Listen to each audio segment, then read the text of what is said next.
When we give advice, we usually don't give it bluntly.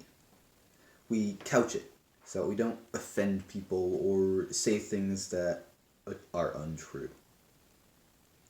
A recent example of how advice has been given in a way that was not blunt is an example where 6 Democrat senators and representatives urged members of the military to disobey unconstitutional and unlawful orders from the president.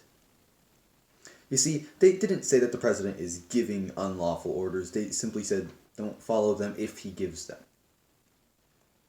But the thing about when we give advice is that usually when we give that advice, we give it because we think that thing may actually be happening.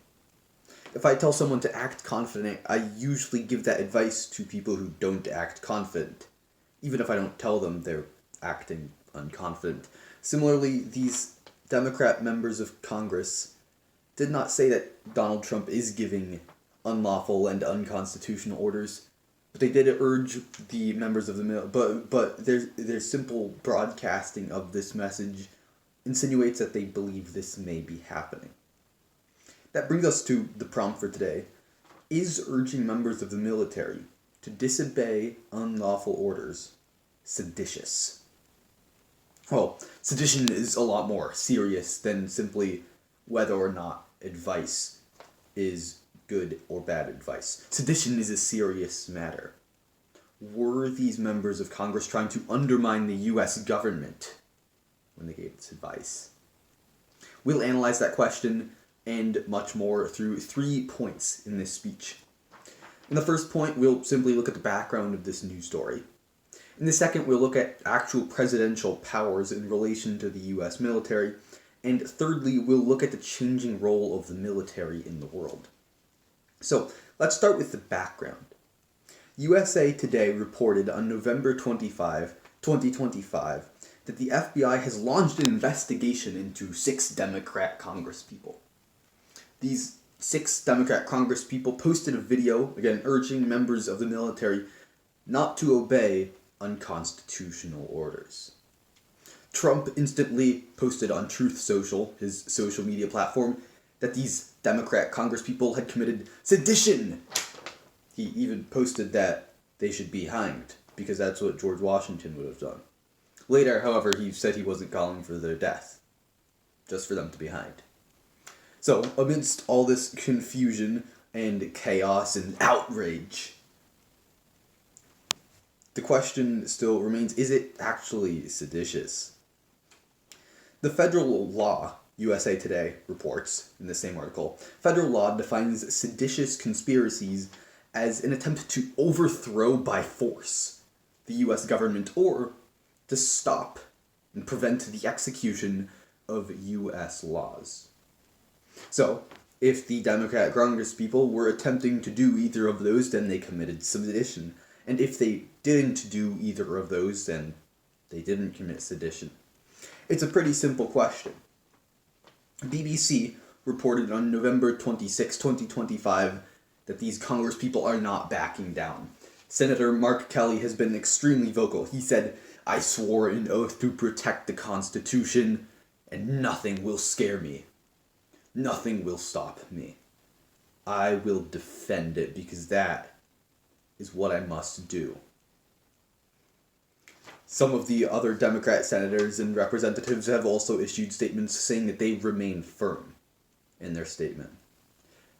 At face value, their statement is not seditious. Their statement says a fairly obvious legal fact. If troops are given an unconstitutional order by the president, they don't have to follow it. The real question is, what did they mean?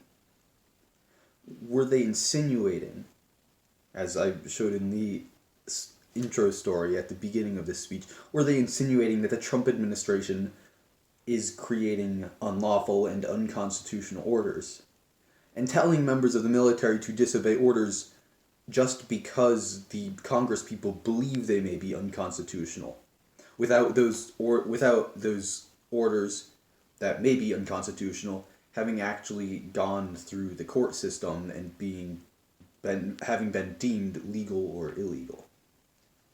So let's get into the second point for today, which is what are the actual presidential powers under the Constitution? Because this will help us demonstrate whether or not Trump has been issuing unconstitutional orders or not. Article 2 of the Constitution is fairly short, but it talks about the presidential powers. It says that the president has executive power. Execution.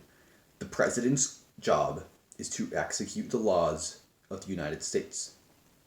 Although the Constitution doesn't actually go into much depth there because it assumes that will be outlined by the actual laws, his role in executing the laws, right? But what it does talk about slightly more in depth is his role in foreign policy. It says that the president should command the army and the navy, and that he should fill appointments, he should also issue the State of the Union, and he should meet with foreign ambassadors.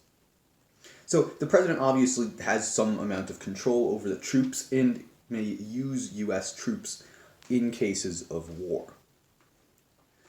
But there's an interesting movement in America. This will be our third point for today. Interesting movement in America. There's a changing role of military. Military is no longer doing the same sorts of operations it used to do 250 years ago. It's no longer sending large amounts of troops on the ground to various countries. It no longer takes several months to launch an operation. Instead, operations can be extremely fast, precise, small. These operations can also be extremely scrutinized, and there's far less clarity over what the actual presidential powers are. So, as we can see, the Democrat Congresspeople did not commit sedition by issuing this statement. However, they did sow doubt that is unhelpful and does not help the military fulfill its objectives.